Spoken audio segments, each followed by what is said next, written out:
Assalamualaikum warahmatullahi wabarakatuh. Alhamdulillah alladzi bi ni'matihi tatimmus shalihat. Segala puji bagi Allah Jalla Jalaluh yang karena nikmatnya kebaikan-kebaikan menjadi sempurna. Yang karena rahmatnya niat-niat baik hamba dapat terlaksana. Allahumma salli wa sallim wa zid wa barik wa an'im ala sayyidina wa maulana Muhammadin wa ala alihi wa ashabihi ajma'in.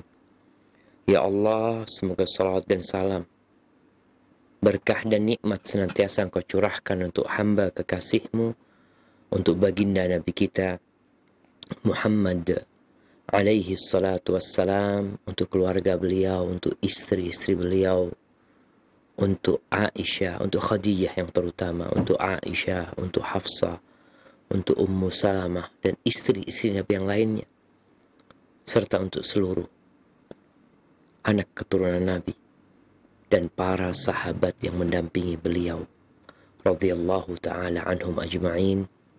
Amma ba'd, ahibati fillah, pemirsa Roja TV dan pendengar Radio Roja dimanapun antum berada, berjumpa kita kembali di akhir bulan Safar. Ana ingin mengingatkan, malam ini malam 28, ya, besok tanggal 28, lusa tanggal 29, Rabu itu tanggal 29 insyaallah, yang dikenal dengan Rebu Wekasan, yakni hari Rebu pemungkas, akhir Rebu pada bulan Safar, yang diyakini oleh sebagian orang sebagai hari turunnya bala. Ingat, kita mengambil agama ini bukan apa kata orang, bukan apa cerita fulan, bukan apa warisan nenek moyang, tapi agama ini adalah qala Allah, qala Rasul. Apa yang difirmankan Allah dan disabdakan Rasul sallallahu alaihi wasallam. Kalau kita hidup mengikuti katanya orang, maka kita akan hidup dalam penderitaan. Karena orang berkata berbeda-beda. Fulan mengatakan iya, fulan mengatakan tidak. Apa yang menjadi standar kebenaran adalah Al-Quranul Karim yang Allah turunkan dan sunnah Nabi alaihi salatu wassalam, khususnya dalam perkara-perkara yang gaib. Cukup sudah. Masa paranormal ditutup. Kita mengambil ilmu ini dengan keyakinan. Tapi orang takut sama bala, ya kita takut sama bala setiap saat. Karena bala itu turun disebabkan dosa-dosa kita. Ma asabaka min hasanatin famin Allah, wa ma asabaka min sayyiatin famin nafsik. Kata Allah Jalla Jalaluh, kebaikan yang menimpamu itu dari Allah, dan keburukan yang menimpamu itu adalah karena dosa-dosamu. Maka seharusnya kita bertobat, memohon ampun kepada Allah Subhanahu wa taala. Rabbana zalamna anfusana wa illam taghfir lana wa tarhamna lanakunanna minal khasirin. Ahibati fillah, kita masuk dalam bab 332. Apa kata Imam Bukhari rahimahullahu ta'ala? Babun la yuhiddu ar-rajulu ila akhihi an-nazar idza walla. Bab tentang adab tidak diperbolehkannya seorang menajamkan pandangan kepada kawannya, kepada saudaranya tatkala dia pergi. Jadi kadangkala habis ngobrol, habis ketemu, habis cerita-cerita, kawannya pergi. Ada sebagian orang yang memandangnya dengan pandangan yang tajam. Kenapa? Ada apa? Apakah engkau tadi tatkala duduk ngobrol bersama dia hanya pura-pura baik kepada dia? Ketika dia pergi, seakan-akan ada dendam di diri kita. Di sini Al-Imam Bukhari menyebutkan sebuah athar dari seorang tabi'in yang bernama Mujahid ibn Jabr al-Makki. Kata Imam Bukhari, قال حدثنا بشر بن محمد قال أخبرنا عبد الله قال حدثنا حماد بن زيد عن ليث يعني ليث بن سعد عن مجاهد dari Mujahid rahimahullahu ta'ala, beliau mengatakan yukrahu ayyuhiddar rajulu ila akhihi nazar, dibenci ya, tidak disukai seorang itu menajamkan pandangan kepada saudaranya. Au yutbi'uhu basarahu idza walla, atau diikuti dengan matanya ketika dia pergi. Au yas'alahu min aina ji'ta wa aina tadhhab, atau menanyakan kepadanya dari mana engkau datang dan kemana engkau pergi. Secara sanad, athar ini dhaif. Tapi kalau kita melihat sebagai sebuah adab ya, kita tuh kalau memandang orang, nggak boleh atau memandang matanya dengan pandangan yang tajam. Memandang kawan kita dengan pandangan yang ya menunjukkan ada ketidaksukaan di dalam hati. Karena mata ini adalah jendelanya hati. Kelihatan orang kalau melihat orang lain, memandang orang lain dengan pandangan yang penuh dengan kasih sayang, pandangannya itu nggak tajam. Kalaupun menyorot ke mata orang tersebut, biasanya akan ada senyuman. Seakan-akan mengatakan, ahlan, apa kabar, kif halak. Karena ada yang namanya lughatul uyun, bahasa mata. Apa bahasanya orang-orang kontak kontak mata tuh. Jadi kalau kita kontak mata memandang dengan pandangan yang sopan, yang penuh penghormatan, maka nggak ada masalah. Makanya kadang-kadang gara pandangan mata, orang tuh jadi ribut. Sampai mengatakan, kenapa nggak lihat-lihat? Terus adabnya gimana? Ya udah, kalau mau ngelihat orang, sapa dia. Tunjukkan dengan mata kita kalau kita memandangnya dengan pandangan yang penuh penghormatan, apalagi kawan kita, saudara kita. Jadi ini untuk menjaga hubungan antara kita sebagai adab tatkala kita bermasyarakat.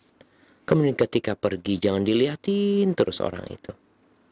Lalu nih tentang pertanyaan, nggak disukai tanya, min aina ji'ta, kau datang dari mana kau? Jadi kadangkala ada orang-orang yang sok akrab gitu jemaah. Nggak ada masalah sebenarnya kalau kita udah dekat sama orang itu, sehingga udah biasa pertanyaan seperti itu. Jadi hal ini kembali kepada budaya dan tradisi yang ada sebenarnya. Jadi pertanyaan-pertanyaan, ada pertanyaan yang pribadi sebenarnya, yang tidak perlu ditanyakan.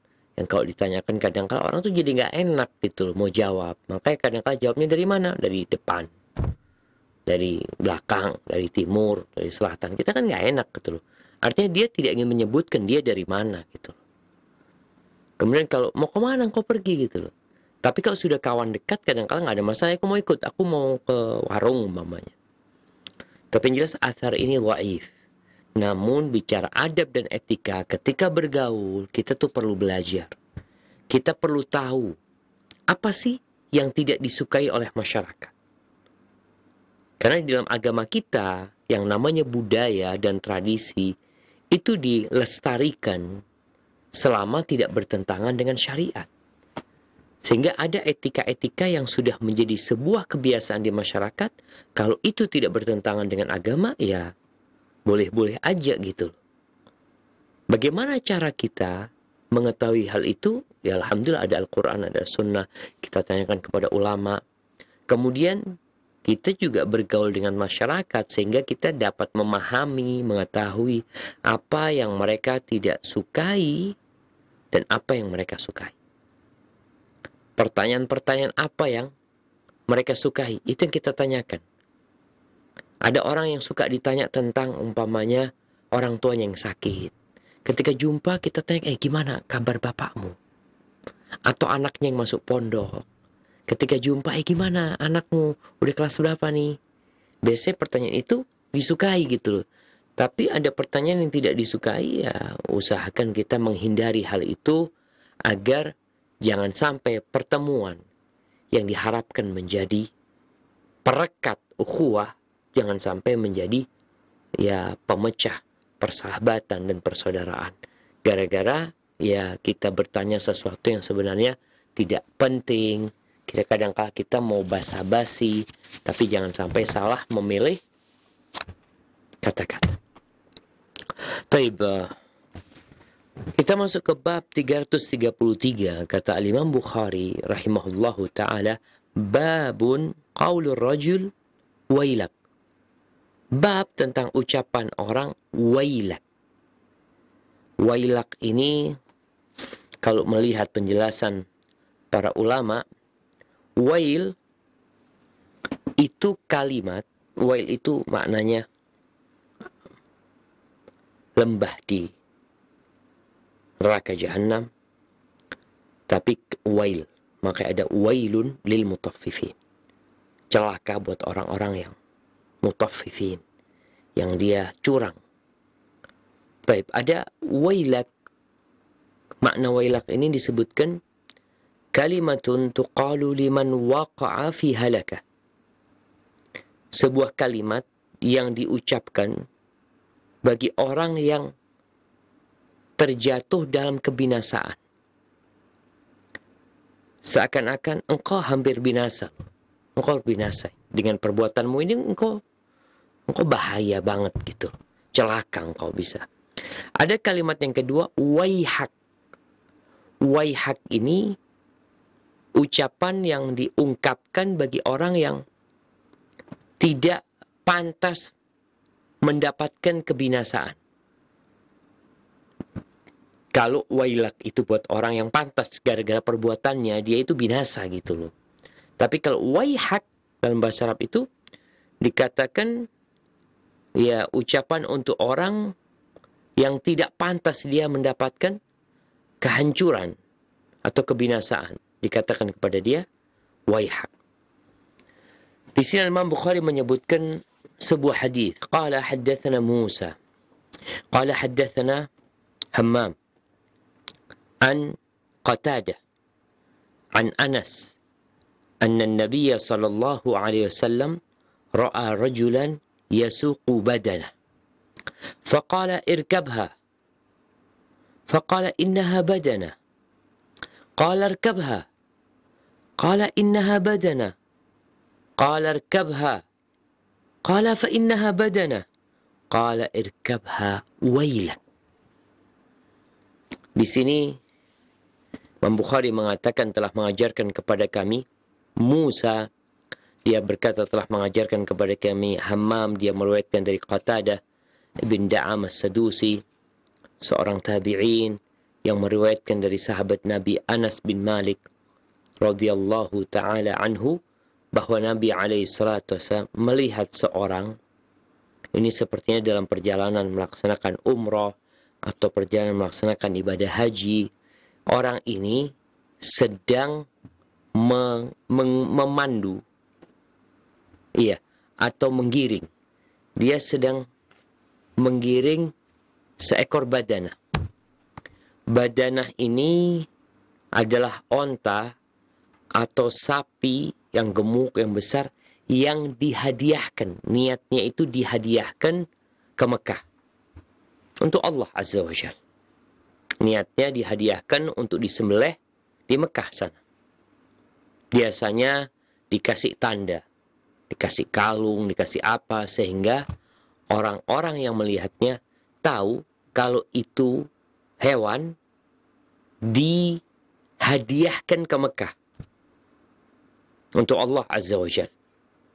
Sehingga bukan untuk diperjualbelikan, bukan untuk ditunggangi.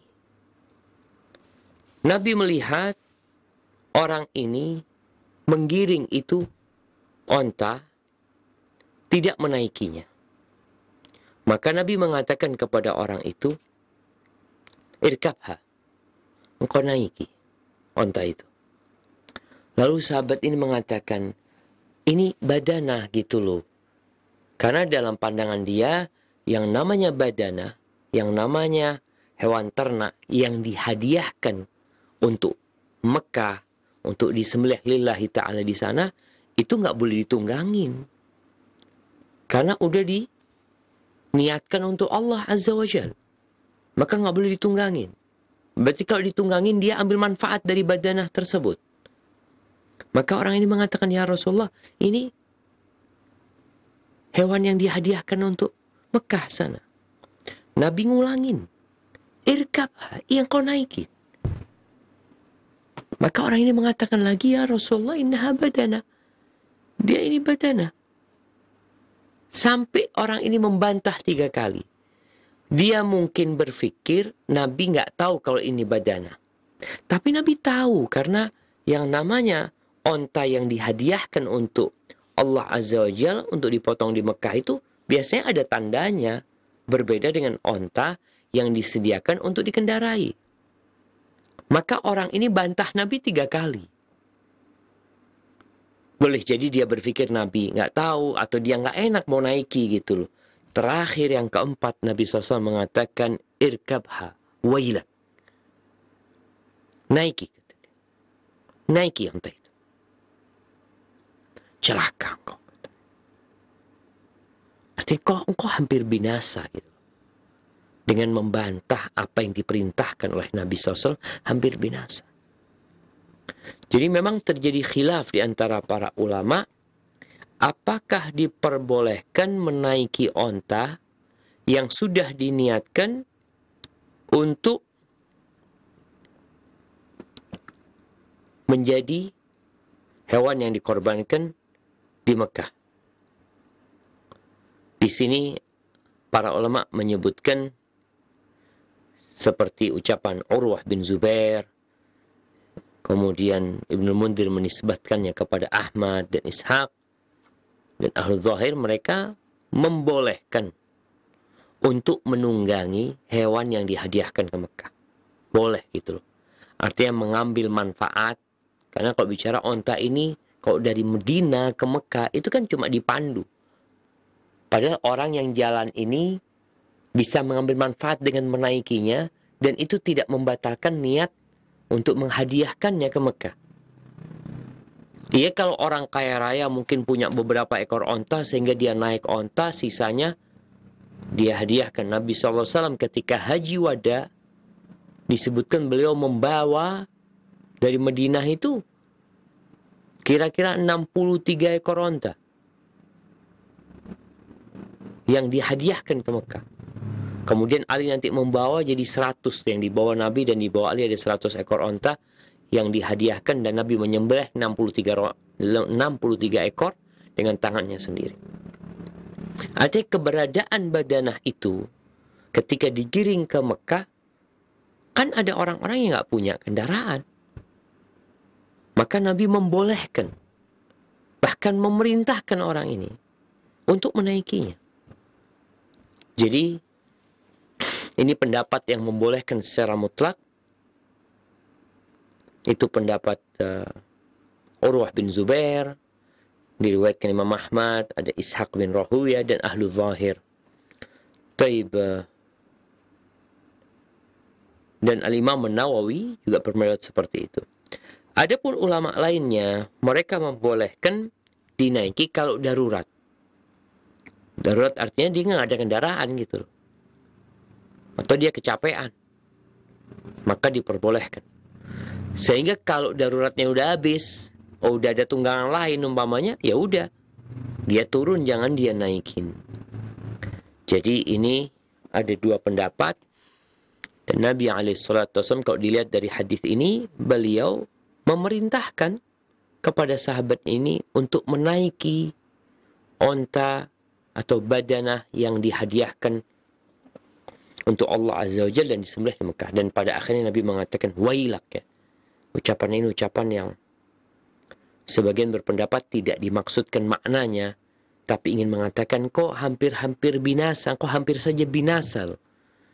Dengan membantah Nabi SAW, seharusnya engkau langsung laksanakan perintah Nabi. Baik, di awal mungkin dia pikir Nabi nggak tahu kalau ini hewan yang sudah diniatkan hadiah atau hadi untuk Mekah. Ketika orang ini menjelaskan dan Nabi memerintahkannya lagi, berarti kan udah clear bahwa Nabi faham itu badanah. Dan diperbolehkan dia untuk menaikinya atas perintah Nabi alaihi salatu wassalam. Baik, jamaah rahimakumullah. Hadis yang selanjutnya, Al-Imam Bukhari mengatakan, Haddatsana Ibrahim ibn Mundhir. Qala, Haddatsana Abu Alqamah, Abdullah ibn Muhammad ibn Abdullah ibn Abi Farwah. قال حدثني المسور بن رفاعة القرظي قال سمعت ابن عباس رضي الله عنهما ورجل يسأله فقال إني أكلت خبزا ولحما فهل أتوضأ؟ فقال ويحك أتتوضأ من الطيبات؟ بارك الله فيكم. أنا يزيد منهم دول جماعة. بسم الله.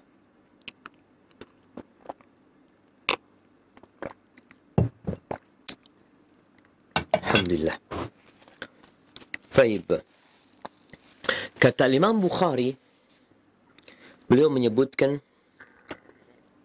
telah mengajarkan kepada kami Ibrahim ibn Mundhir. Dia berkata telah mengajarkan kepada kami Abu Alqamah yang namanya Abdullah ibn Muhammad ibn Abdullah ibn Abi Farwah. Dia berkata telah mengajarkan kepada aku Al-Miswar ibn Rifa'ah Al-Quradi. Dia berkata aku mendengar sahabat Nabi yang bernama Abdullah bin Abbas radhiyallahu anhuma, ada seorang yang bertanya kepada beliau. Ini jamaah, pentingnya seorang muslim itu bertanya. Khususnya perkara-perkara yang berkaitan dengan agamanya. Jangan sok tahu, jangan sok merasa semuanya dia ngerti. Dan kalau kita melihat orang-orang yang bertanya perkara agama itu menunjukkan adanya kepedulian kepada agama. Sehingga dia bertanya.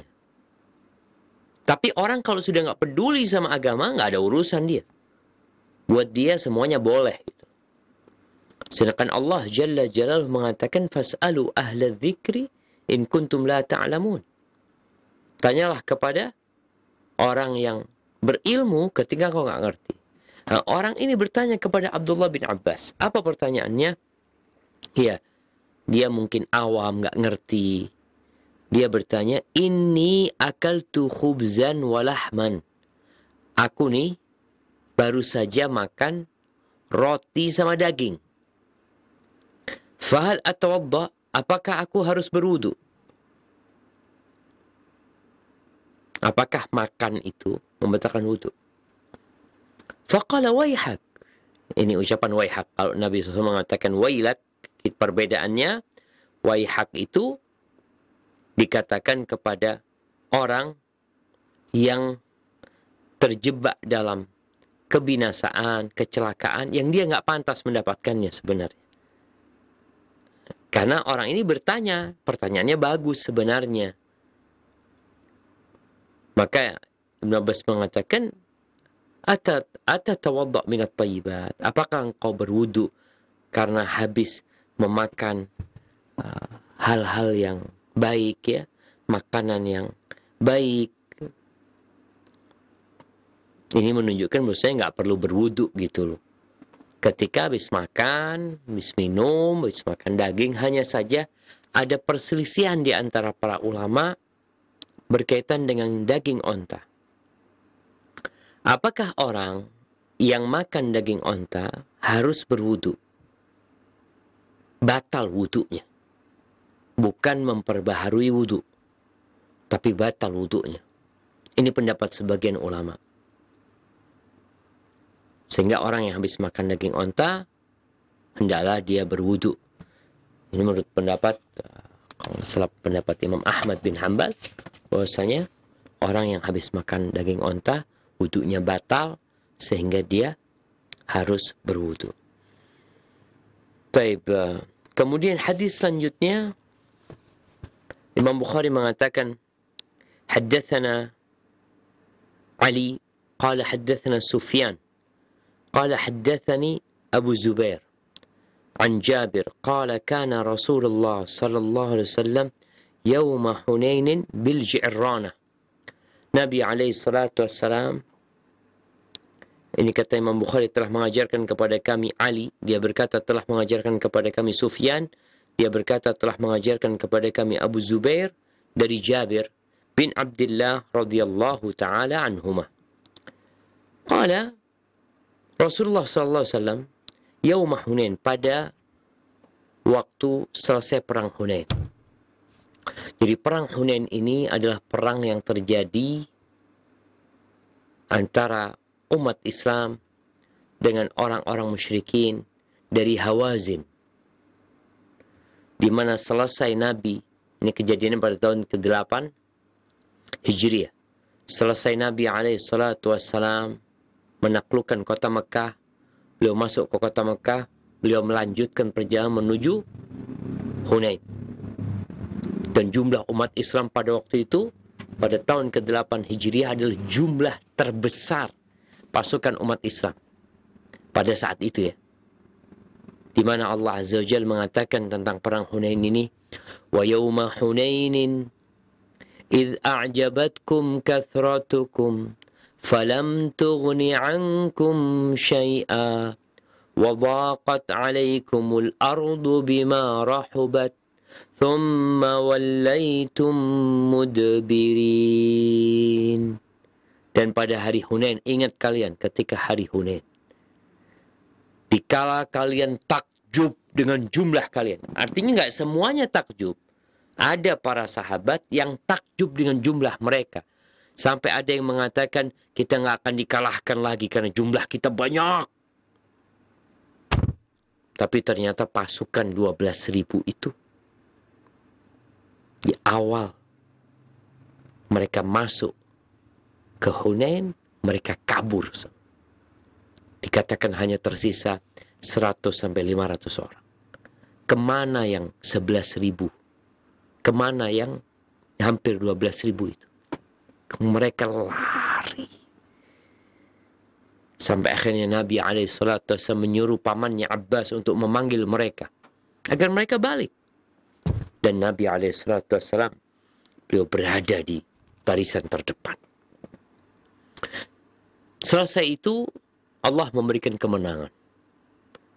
Dan Nabi mendapatkan harta rampasan perang yang begitu banyak. Tawanan perang yang banyak. Kalau bicara yang namanya onta, kambing, itu jumlahnya sulit untuk dihitung. Disebut satu lembah. Nabi alaihissalatu wassalam berbagi nantinya kepada orang-orang yang baru masuk Islam. Ada yang dikasih 100 ekor onta. Satu lembah isinya kambing diberikan kepada dia semuanya. Ketika Nabi SAW berada di Ji'rana, Ji'rana ini, atau yang dikenal dengan Ju'rana, itu yang biasanya dijadikan tempat ihram. Jadi orang yang mau umroh biasanya, kadang-kala jemaah haji itu, atau jemaah umroh ketika mereka keliling, ya city tour, nanti mereka ke Ji'rana, di situ mereka niat untuk melaksanakan umrah.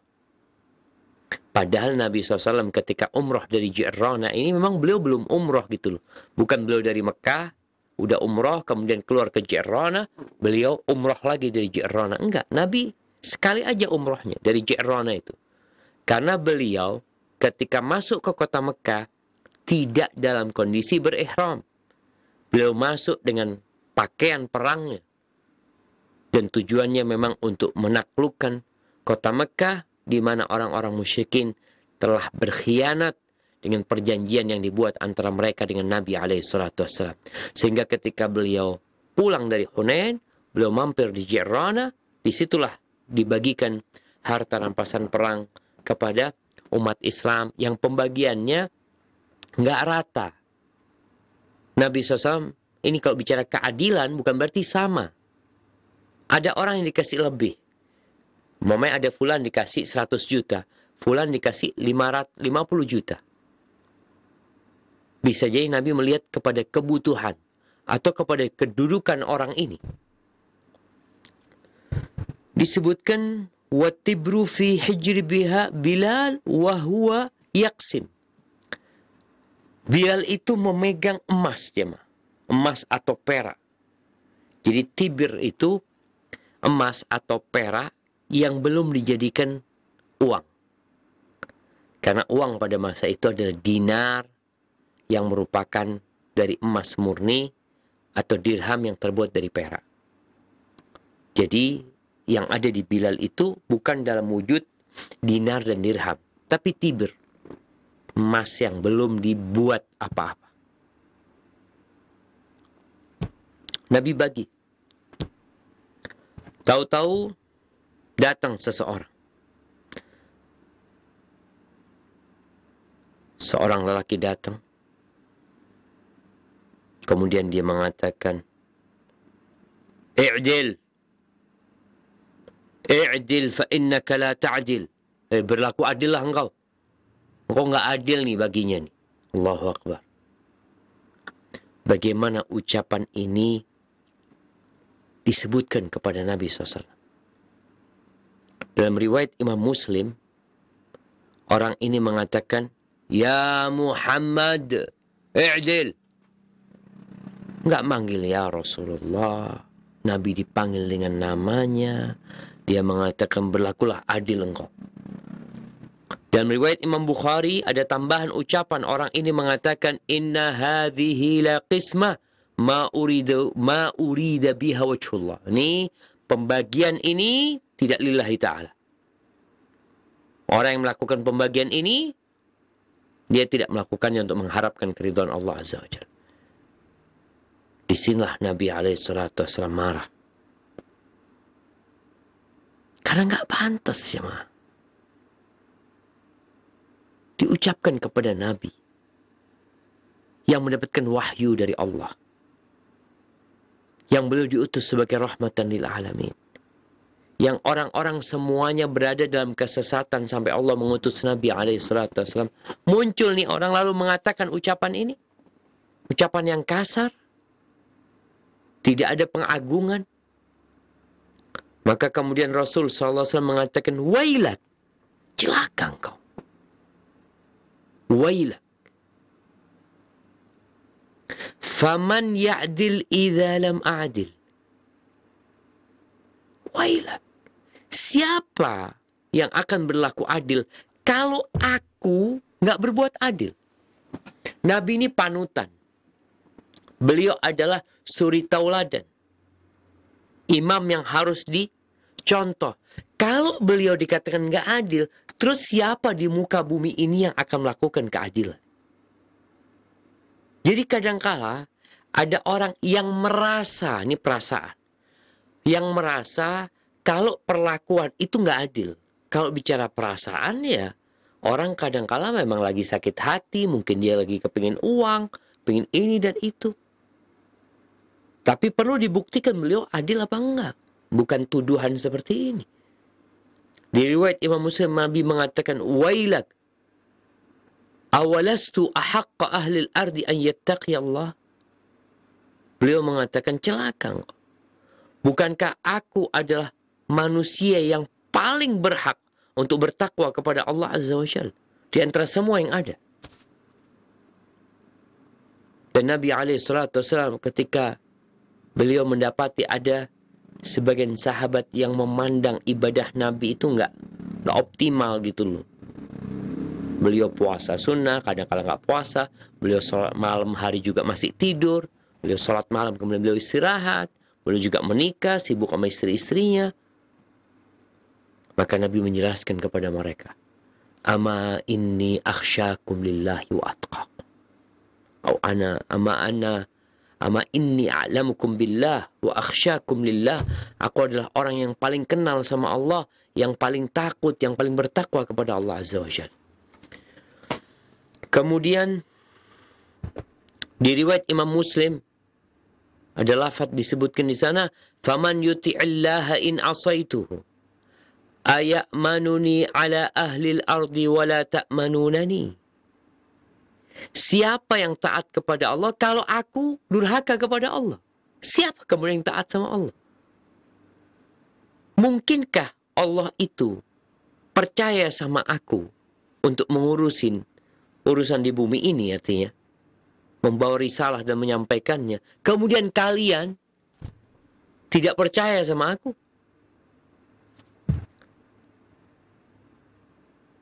Dan riwayat Imam Bukhari ada tambahan di situ, laqad syaqitu illam a'dil. Aku telah sengsara kalau aku nggak berlaku adil. Di riwayat Muslim dikatakan, waman ya'dil idza lam akun adil. Siapa yang akan berlaku adil kalau aku nggak adil? Laqad khibtu wa khasirtu in lam akun adil. Maka aku adalah orang yang merugi kalau aku nggak berlaku adil. Jadi ahibati fillah, ketika Nabi membagi itu, tadi udah disebutkan, Nabi membagi melihat kepada kebutuhan dan keperluan. Kalau orang kaya raya, masa mau dikasih gitu loh. Atau beliau melihat orang-orang mu'allaf, orang-orang yang baru masuk Islam, yang diharapkan orang ini kalau dikasih, pokoknya ada dua orang, yang satu ini Masya Allah, udah Islamnya udah lama, dan dia taat banget sama Allah. Mungkin tidak dikasih orang itu tidak terlalu berharap. Tapi ada orang yang baru masuk Islam, yang dibalik dia ada banyak orang-orang yang kalau orang ini masuk Islam dan Islamnya baik, satu kampung masuk Islam. Jadi Nabi SAW seakan-akan memberi orang ini bukan personnya yang dikasih, tapi ada maksud lain. Makanya ada yang setelah dapat harta banyak dia pulang ke kaumnya mengatakan kepada masyarakatnya, aslimu, kalian masuklah Islam. Kalian tahu Muhammad itu berbagi harta yang tidak takut dengan kemiskinan. Dan kita lihat bagaimana sabarnya Nabi SAW. Disebutkan dalam riwayat lain, Nabi mengatakan, laqad udhiya Musa bi akthara min hadha fasabar. Nabi Musa alaihissalam telah disakiti sama kaumnya dengan bentuk yang lebih menyakitkan daripada apa yang aku terima, dan beliau bersabar. Ini salah satu cara menghibur diri kita. Kalau kita diganggu, kita disakiti, maka ingat bagaimana disakitinya orang-orang soleh, disakitinya para nabi, yang itu akan menjadi motivator bagi kita untuk bersabar dan tabah menghadapi ujian yang ada. Maka Allah mengatakan, fasbir kama sabara ulul azmi minar rusul. Sabarlah engkau seperti sabarnya ulul azmi minar rusul, seperti sabarnya Nabi Nuh, seperti sabarnya Nabi Ibrahim, seperti sabarnya Nabi Musa, seperti sabarnya Nabi Isa alaihissalam. Jadi orang kadang-kadang nggak tahan, nggak tabah. Engkau lihat tuh bagaimana orang-orang dahulu disakiti lebih parah. Engkau mah nggak seberapa gitu ya. Ketika itu, nah Umar bin Khattab radhiyallahu taala anhu langsung merespon, melihat kekurang ajaran orang ini, melihat buruknya etika dia. Tidak ada pengagungan buat Nabi SAW, bahkan menuduh dengan tuduhan yang seperti itu. Umar mengatakan, da'ni ya Rasulullah adrib unuqa hadzal munafiq. Wahai Rasulullah, biarkan aku, izinkan aku untuk menebas leher orang munafik ini. Izinkan aku untuk menebas leher orang munafik ini. Lalu kata Nabi sallallahu alaihi wasallam, Dalam riwayat lain disebutkan, la, enggak, jangan. Inna hadha ma'a ashabin lahu, au fi ashabin lahu. Sesungguhnya orang ini bersama sahabat-sahabat dia, atau di tengah sahabat-sahabat dia, yang rajin yaqra'unal Qur'an, rajin membaca Al-Quranul Karim, la yujawizu taraqihim, yang bacaan itu tidak melewatin tulang. Turquwah itu tulang pundak ini jamaah. Kita lihat ada tulang dua ini disebut turquwah, orang punya dua. Di riwayat yang dikatakan hanajirahum, tenggorokan mereka. Bacaan mereka tidak melewatin tulang mereka ini. Nggak diangkat ke langit. Nggak ada. Jadi seperti orang-orang yang membaca tapi nggak ada gunanya. La yujawizu taraqiyahum. Yamruquna minad din kama yamruqus sahmu minar ramiyah. Mereka keluar dari agama seperti keluarnya anak panah ketika dilemparkan anak panah itu, kemudian menembus buruan, binatang buruan, tembus lewat tuh. Seperti itu. Di sini ada sebagian ulama yang berpendapat bahwasanya orang-orang Khawarij, ini hadis tentang orang-orang Khawarij. Mereka adalah orang-orang yang dikenal rajin beribadah, tapi salah jalan. Sehingga menganggap yang benar salah, yang salah benar.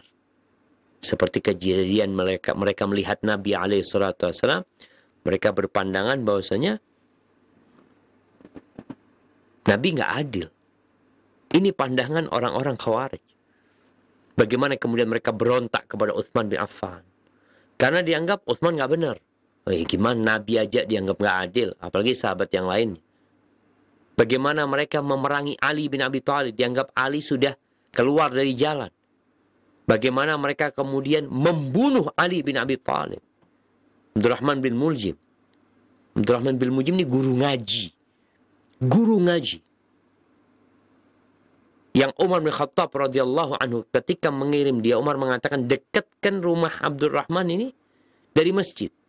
Karena dia orang yang rajin baca Quran, yang ngajarkan Quran. Tapi seperti yang diucapkan Nabi SAW, mereka membaca Al-Quran Karim tapi tidak melewatin tulang pundak mereka. Nggak diangkat.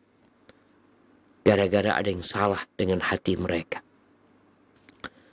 Jadi hadis ini dijadikan dalil bahwasanya orang-orang Khawarij itu kafir. Tapi disebutkan bahwa Ali bin Abi Thalib pernah ditanya, "Akufarun hum?" Apakah orang-orang Khawarij itu yang memerangi Ali bin Abi Thalib pada waktu itu, mereka orang-orang kafir? La minal kufri farru. Mereka ingin lari dari kekufuran. Seperti tadi orang ini ketika mengatakan i'dil ya Muhammad, dia ingin lari dari kezaliman. Dia tidak ingin berbuat zalim. Dan dia tidak mau membiarkan kezaliman terjadi. Dia lihat bagaimana pembagian ini kok kayaknya nggak benar nih. Jadi dia sebenarnya ingin lari dari kezaliman. Ingin lari dari kekufuran. Akhirnya terjebak dalam perbuatan dosa yang lainnya. Qila amunafiqun. Terus mereka bukan kafir. Terus mereka orang-orang munafik. Kata Ali bin Abi Thalib, innal munafiqina la yadhkuruna Allah illa qalila. Wa haula'i yadhkuruna Allah bukratan wa asila. Kata Ali, orang munafik, Allah menyebutkan tentang mereka. Mereka jarang berzikir. Mereka mengingat Allah sedikit. Sedangkan orang Khawarij ini, pagi dan petang terus berzikir mereka. Mereka orang-orang yang banyak ibadahnya. Qaumun asabathum fitnah fa'amu wa sammu. Mereka adalah satu kaum yang terkena fitnah. Sehingga mereka jadi buta dan jadi tuli. Makanya kadang-kala orang-orang seperti ini, kalau dikasih nasihat itu nggak mempan. Bagaimana kita melihat ya, seperti kejadian di Mekah, di Medina, kelompok-kelompok Khawarij.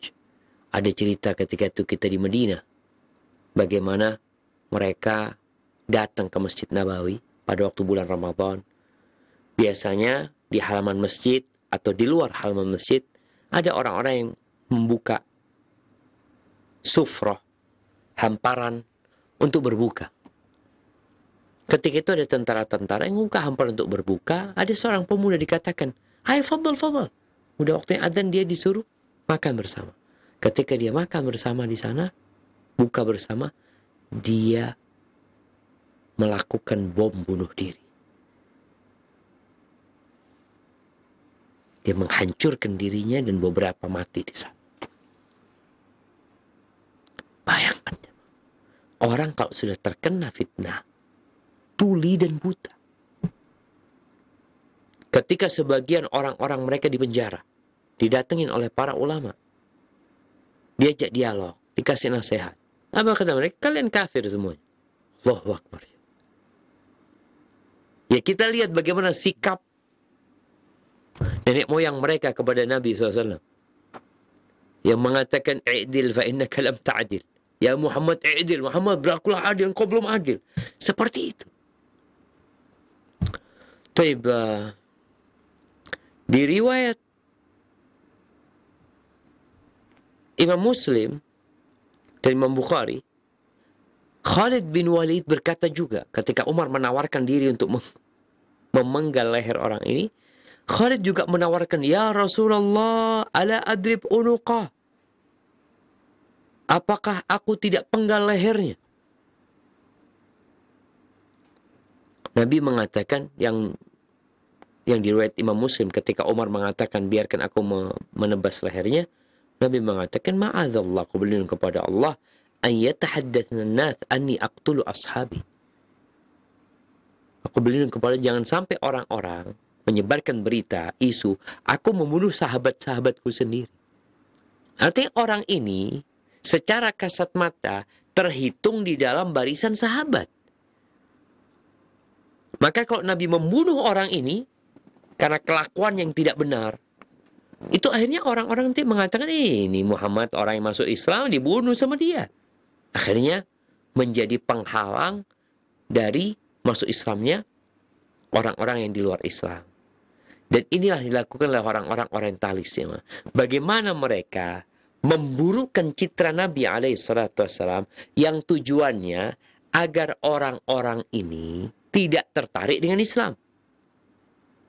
Jadi mereka ingin membunuh karakter Nabi SAW. Dengan dusta, dengan kebohongan mereka. Yuriduna liyutfi'u nurallah biafwahim. Mereka ingin mematikan cahaya Allah dengan ucapan-ucapan mereka, dengan media-media mereka. Wallahu mutimmu nurihi walau karihal kafirun. Allah akan menyempurnakan cahayanya walaupun orang-orang kafir membenci hal itu. Jadi kita lihat bagaimana sikap sahabat, di mana Umar bin Khattab langsung merespon, ya. Khalid bin Walid yang juga baru masuk Islam, dia mencintai Rasul Sallallahu Alaihi Wasallam. Dia pun menawarkan diri untuk memenggal kepala orang ini, tapi Nabi melarangnya. Dan kita melihat jamaah, semangat untuk beragama itu harus dibarengi ilmu. Umar tidak langsung memenggal kepala orang ini.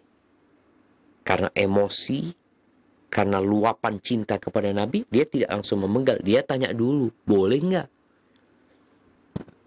Khalid bin Walid juga seperti itu. Jadi mereka adalah orang-orang yang rajin beribadah, rajin membaca Al-Quranul Karim. Tapi di satu sisi, apa yang mereka baca tidak diterima oleh Allah Jalla Jalaluh. Apa yang mereka baca tidak mempengaruhi hati dan jantung mereka. Dan banyak loh jemaah. Kalau kita lihat di masa Ali bin Abi Thalib, bagaimana Abdurrahman bin Muljim membunuh Ali berharap masuk surga. Jadi orang membunuh Ali, kemudian dia dibunuh, tenang dia. Karena dalam bayangan dia, surga di hadapan dia. Itu yang namanya syubhat. Orang melihat keburukan seakan-akan kebaikan. Melihat kejahatan dianggap sebuah kebaikan yang harus diperjuangkan. Taib, Kemudian kita masuk ke hadis 596. Al-Imam Bukhari mengatakan, haddatsana Sahal bin Bakkar qala haddatsana Al-Aswad bin Syaiban an Khalid bin Shumair an Bashir bin Nuhaik an Bashir bin Ma'bad As-Sadusi wa kana ismuhu Zahm bin Ma'bad. Ini riwayat Bashir bin Ma'bad As-Sadusi. Bashir bin Ma'bad As-Sadusi radhiyallahu ta'ala anhu, dia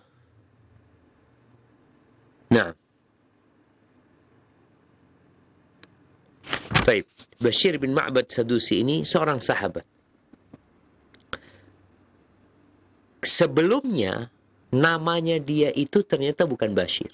Bashir itu artinya membawa kabar gembira. Nama awalnya dulu Zaham bin Ma'ad. Zaham itu yang sempit, yang mendesak. Dikatakan zahma, bahasa Arabnya itu yang rame, macet. Namanya Zaham. Yang menunjukkan akan kesempitan sesuatu, keramaian, kemacetan. Ketika Nabi bertanya kepada dia, Mas muka, siapa namamu? Qala Zaham. Bal anta Bashir. Kata Nabi SAW, engkau namanya Bashir. Nabi rubah namanya.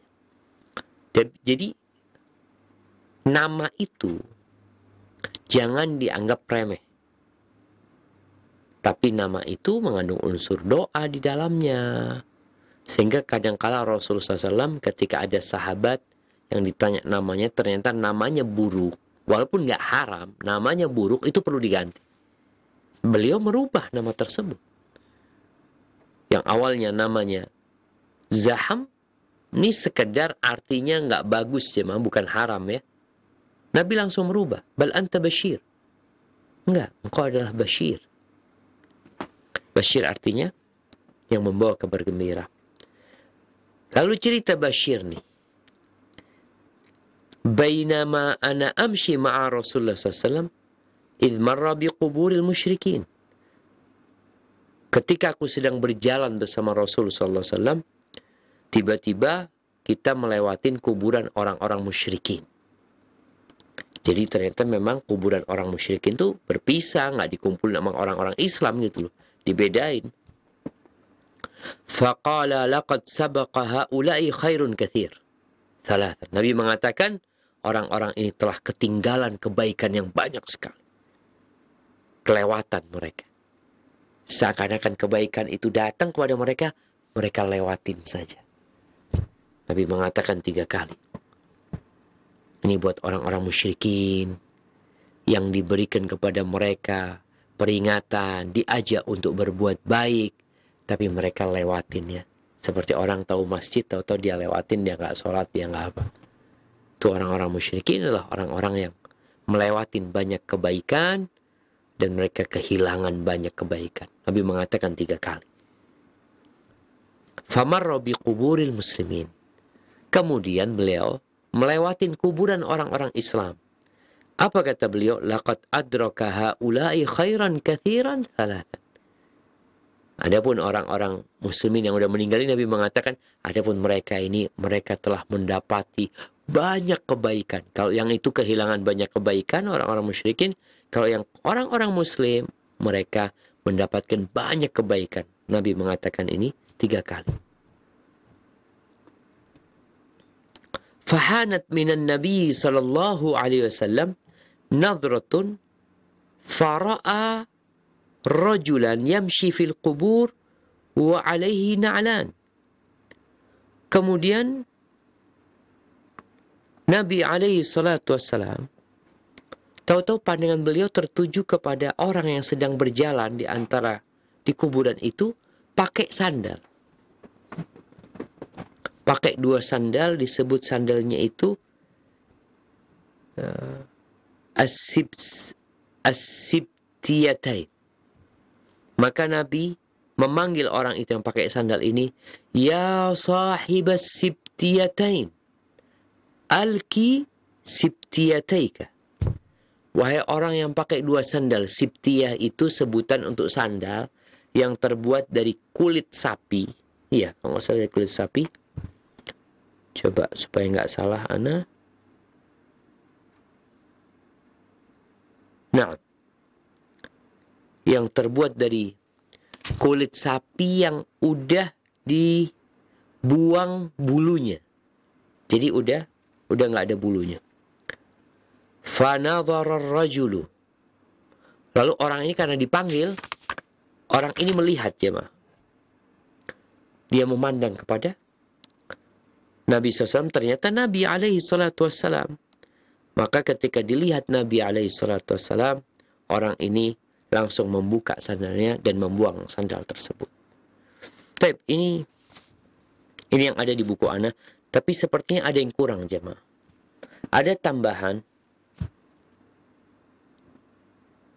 Iya, ini ada yang kurang dalam naskah yang ana baca.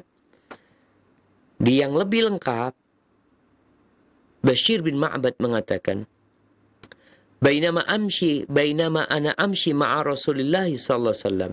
Ketika aku sedang berjalan bersama Nabi alaihi salatu wasallam, lalu Nabi memanggilku, ya ibnal Khasasiyah. Wahai putranya Khasasiyah. Khasasiyah ini salah satu nama neneknya. Ma asbahta tankimu 'ala Allah.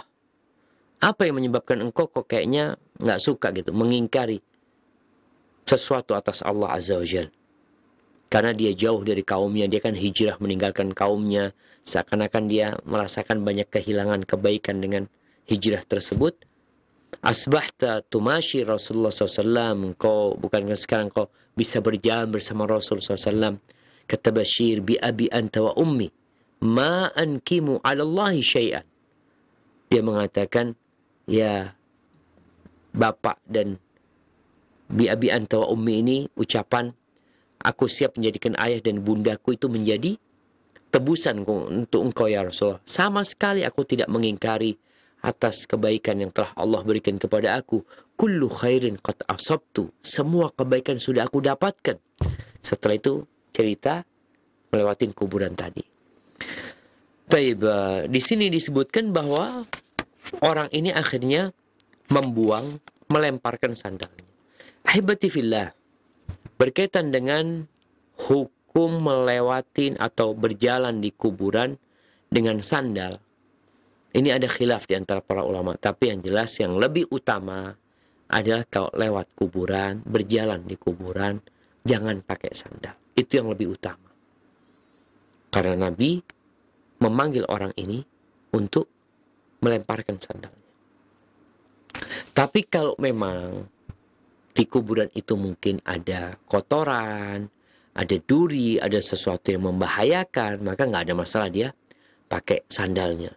Karena Rasul SAW juga menjelaskan bahwasanya bagaimana mayit yang berada di kuburan ketika dikuburkan dan orang-orang pergi, dia mendengar suara qar'ani alihim, suara sandal mereka yang melangkah ketika mereka pulang.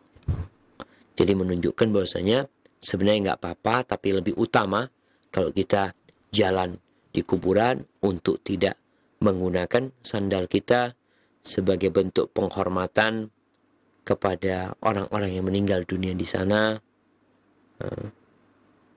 Itu jadi lebih utama buat kita. Baik, itu yang dapat kita kaji pada kesempatan kali ini berkaitan dengan bab ucapan orang wailak, celaka kamu, dan kita telah mendengar beberapa hadis dan mengambil beberapa faedah. Ana kembalikan ke teman-teman di studio Raja Pusat. Tafadhal, barakallahu fikum. Jazakallahu khairan kami sampaikan kepada Al-Ustaz Dr. Syafiq bin Riza Basalamah MA Hafizahullah Ta'ala yang telah memberikan nasihat kepada kita dari pembahasan kitab Al-Adabul Mufrad karya Al-Imam Al-Bukhari langsung dari studio di STDI Imam Syafi'i di Jember, Jawa Timur. Baiklah para pemirsa dan pendengar semua, kami undang Anda untuk berpartisipasi di kajian kita malam hari ini. Anda dapat mengirimkan pertanyaan melalui pesan WhatsApp. Baik Ustaz, kita angkat pertama pertanyaan melalui pesan WhatsApp Ustaz. Pertanyaan dari hamba Allah, tidak disebutkan di mana Ustaz. Bagaimana caranya jikalau kita susah menjaga lisan kita Ustaz? karena mudah terpancing emosi. Ketika seseorang berkata buruk kepada kita, kita ingin menahannya, namun karena terpancing juga sadarnya sudah kita balas. Bagaimana cara menahan emosi ini, Ustadz? Mohon penjelasannya, Ustadz. Masya Allah. Nah, ahibati fillah, Allah Azza wa Jal mengatakan, وَجَعَلْنَا ba'dakum li ba'din fitnah atasbiru. Kata Allah, kami menjadikan sebagian kalian itu ujian untuk sebagian lainnya. Poinnya apa dari ujian ini? Atasbiru. Sabar nggak kalian? Cacian, makian, itu ujian. Sehingga kalau kita melihat bagaimana orang-orang musyrikin mencaci maki Nabi alaihi salatu wassalam dengan cacian yang sangat menyakitkan hati. Tapi beliau diam, tidak membalas. Maka bagaimana cara kita tatkala ada orang yang mencaci kita, memaki kita, mengucapkan keburukan kepada kita, maka kita harus berusaha untuk menahan emosi. Mengingat pesan Nabi SAW, "Idza ghadiba ahadukum falyaskut." Apabila seorang di antara kalian marah, emosi, hendaklah dia diam. Kenapa? Kalau dia nggak diam, dia akan mengeluarkan ucapan-ucapan yang pada akhirnya dia menyesal. Dan biasanya kalau orang marah, dicaci maki dengan satu kata, dia akan membalas dengan dua kata. Yang awalnya dia yang dizalimi, terakhir dia yang menzalimin. Dengan balasan dia yang tidak setimpal. Maka cara kita adalah dengan mengingat tadi sabda Nabi SAW, mengingat juga firman Allah Azza wa Jal, "Ma yalfidhu min qawlin illa ladaihi raqibun atid." Tidaklah apa yang diucapkan oleh manusia melainkan ada raqib atid. Ada yang mengawasi dan ada yang mencatatnya. Sehingga hal ini membuat kita lebih menahan diri. Pernah Abu Bakar Siddiq radhiyallahu ta'ala anhu dimaki oleh seseorang di majlis Nabi SAW. Ketika dimaki, Nabi diam dan Abu Bakar diam. Kemudian Abu Bakar membalas makian orang tersebut. Nabi kemudian pergi. Nabi menjelaskan, ketika Abu Bakar diam, sebenarnya ada malaikat yang melindungi, menguatkannya. Tapi ketika Abu Bakar membalas, datang setan, udah Nabi pergi. Jadi kita tahu setan itu sudah putus asa, jemaah. Kata Nabi SAW, "Inna syaitan qad ayisa an ya'budahul musallun fi jaziratil Arab." Sesungguhnya syaitan itu sudah putus asa untuk dapat disembah lagi oleh orang-orang yang rajin sholat di Jazirah Arab. Walakin fit tahrish bainahum. Tapi apa yang dilakukan syaitan? Dia akan berusaha untuk mengadu domba antara orang ini. Yang salah satu caranya adalah lisan. Lisan ini dapat menyulut api peperangan. Lisan ini. Makanya Allah Azza wa Jalla memberikan arahan kepada kita menghadapi orang-orang yang menyakiti kita dengan apa? Idfa' billati hiya ahsan. Fa idza alladhi bainaka wa bainahu adawatun ka'annahu waliyyun hamim. Balaslah dengan yang lebih baik. Dengan yang lebih baik, bukan dengan yang sama. Padahal orang itu melakukan kejahatan ya. Melakukan keburukan, bukan keburukan dibalas keburukan, nggak selesai. Kalau dia memaki, kita memaki, nggak akan ada ujungnya. Orang akan pinter-pinteran memaki. Dia akan berinovasi memilih kata-kata cacian dan makian. Dia akan lakukan itu. Tapi ketika dibalas dengan yang lebih baik, orang itu memaki, mencaci, katakan jazakallah khair, barakallah fiik. Nah, ana yang salah, ana minta maaf. Semoga Allah memberikan hidayah kepada ana. Sehingga orang yang memaki nggak punya jalan untuk menambah makiannya.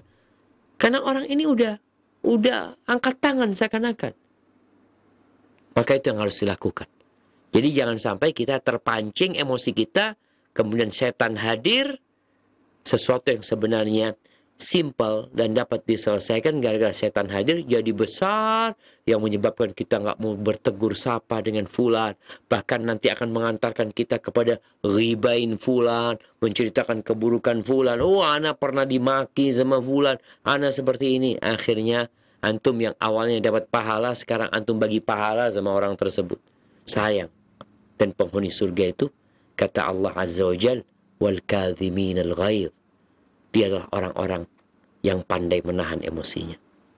Barakallahu fikum. Nah.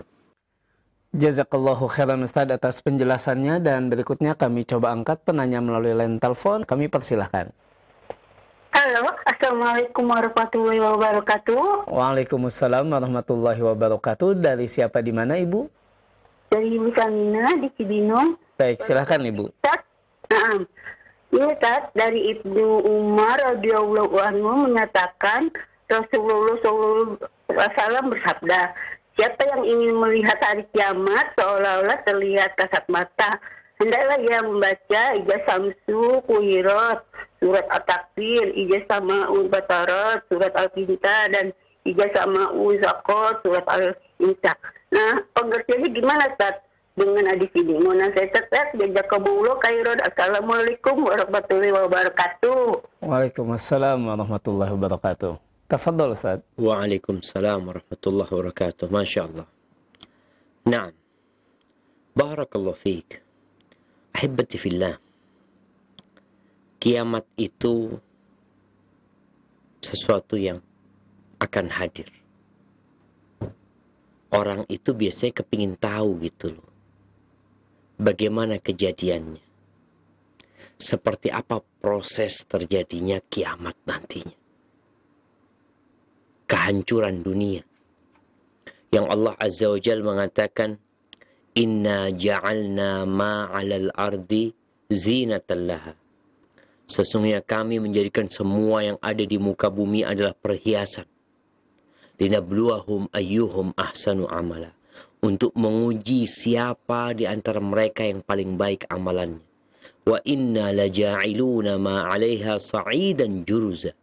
Dan kami akan menjadikan semua yang ada di muka bumi. Yang kita lihat sekarang ini, kita lihat Indonesia, ya Allah indahnya. Kita lihat ada Raja Ampat, ada tempat-tempat wisata yang dibuat oleh manusia. Semuanya akan menjadi tanah yang tandus dan rata.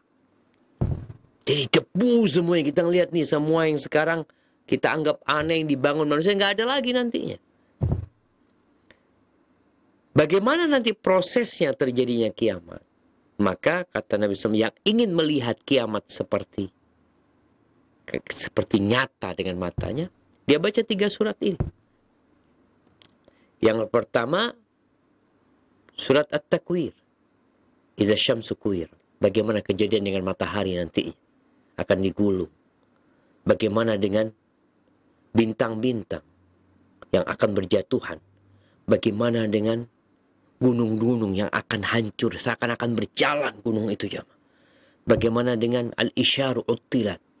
Bayangin, orang itu kalau punya onta yang bunting, oh dia pelihara, dia tunggu kelahiran anaknya, ini nggak diurusin onta-onta itu. Dan bagaimana tatkala binatang-binatang buas jamaah itu dikumpulkan.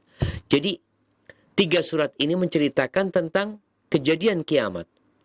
Adapun di surat Al-Infitar ya Allah sebutkan bagaimana langit yang kokoh akan terbelah, bagaimana bintang-bintang akan berjatuhan, bagaimana lautan akan meluap nantinya. Bagaimana ini 3 proses ketika terjadinya kehancuran dunia. Proses yang keempat, wa idzal qubur bu'ithirat. Ketika yang dikubur itu dibangkitkan. Afwan, kalau yang di surat At-Takwir itu ada kejadian bagaimana sebelum terjadinya kiamat, artinya sebelum dibangkitkannya manusia. Kemudian nanti di ayat sampai ayat 6 ya. Jadi ada 12 berkaitan dengan kejadian kiamat ini. 6 itu kejadian permulaan kehancuran dunia, 6 sesudahnya itu kejadian ketika manusia dibangkitkan dari kuburannya. Adapun yang di surat Al-Infitar itu 3 kejadian proses kiamat itu bangkit, di mana langit akan menjadi lemah, terbelah, bagaimana bintang-bintang berjatuhan, bagaimana lautan diluapkan. Kemudian satu kejadian, wa idzal qubur bu'tsirat, setelah kiamat. Artinya tiupan sangkakala yang kedua. Jadi sangkakala ditiup 2 kali. Yang pertama adalah yang menandakan kehancuran dunia. Sangkakala yang kedua adalah dibangkitkannya manusia kembali. Adapun surat Al-Insyiqaq sama juga berkaitan dengan bagaimana proses kiamat itu ketika sangkakala ditiupkan, ya. Bagaimana langit akan terbelah, dia tunduk sama Allah, pantas dia tunduk. Kemudian bagaimana dengan bumi ketika dihamparkan jadi padang mahsyar nantinya bumi ini. Kemudian yang di dalam bumi itu dikeluarkan. Jadi kosong, nggak ada apa-apa bumi itu lagi. Jadi yang di perut bumi itu dimuntahkan keluar. Kemudian nanti ada proses hisab yang harus dilewati manusia. Jadi ini gambaran tentang kejadian kiamat. Sehingga orang kalau kepengen tahu gimana sih nanti kiamat itu kalau terjadi. Kan orang kadang bingung, ya apa, kita ngelihat gunung yang begitu kokohnya. Oke lah kalau kita ngelihat gedung-gedung ini dibom hancur gitu loh. Tapi bagaimana dengan gunung-gunung? Itu pun ditanyakan dahulu oleh orang-orang musyrikin. Wa yas'alunaka 'anil jibal. Mereka bertanya tentang cerita gunung-gunung ini, gimana cerita akhirnya.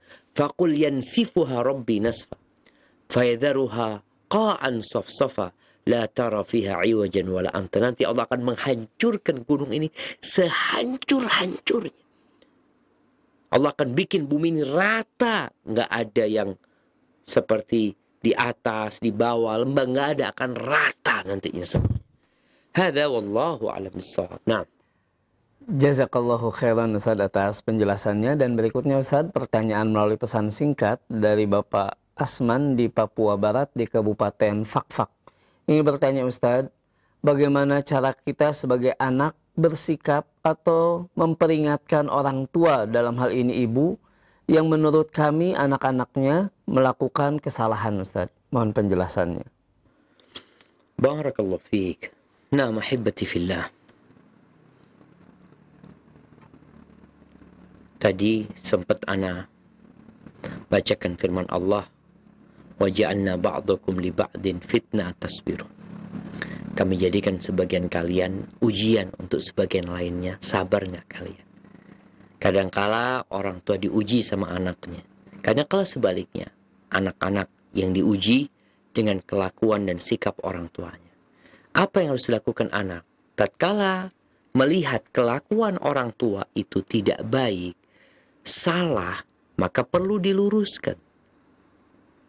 Yang konsekuensinya orang tua akan marah. Iya. Sebaik apapun kita menasehatin orang tua, biasanya akan tersinggung. Biasanya nggak selalu, ya. Bagaimana ceritanya Nabi Ibrahim alaihissalam menegur ayahnya yang menjadi pembuat berhala, penyembah berhala. Pada akhirnya marah orang ayahnya Nabi Ibrahim dan mengusir Nabi Ibrahim. Bagaimana Abu Hurairah radhiyallahu taala anhu ketika menegur ibundanya, ibunya non muslim pada waktu itu. Diajak masuk Islam, didakwain masuk Islam, ternyata ibunya malah dia mengucapkan ucapan yang tidak baik tentang Nabi alaihissalatu wassalam. Akhirnya Abu Hurairah minta doanya Nabi alaihissalatu wassalam. Apa yang perlu dilakukan anak adalah ya memberikan nasihat, tapi dengan cara yang baik. Boleh jadi dengan lisan.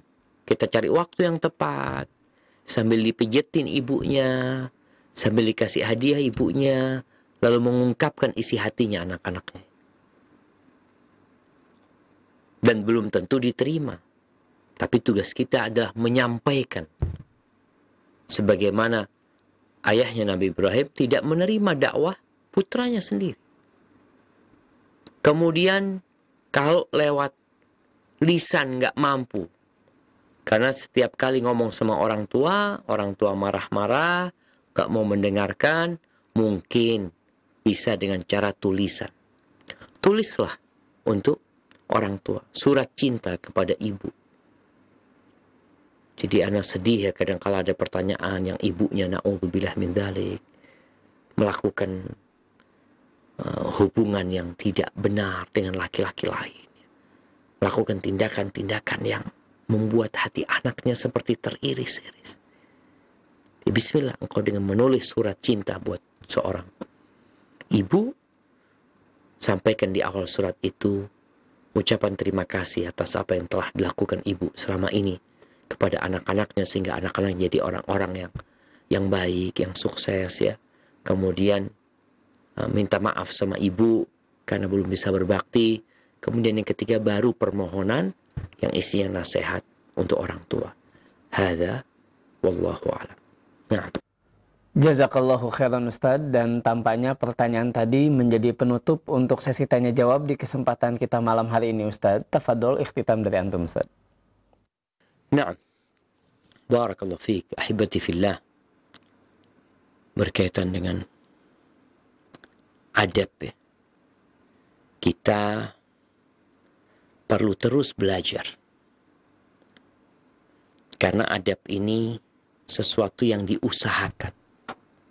Belajar dengan cara mendengarkan, membaca, belajar dengan melihat orang-orang yang beradab, bagaimana sikap mereka.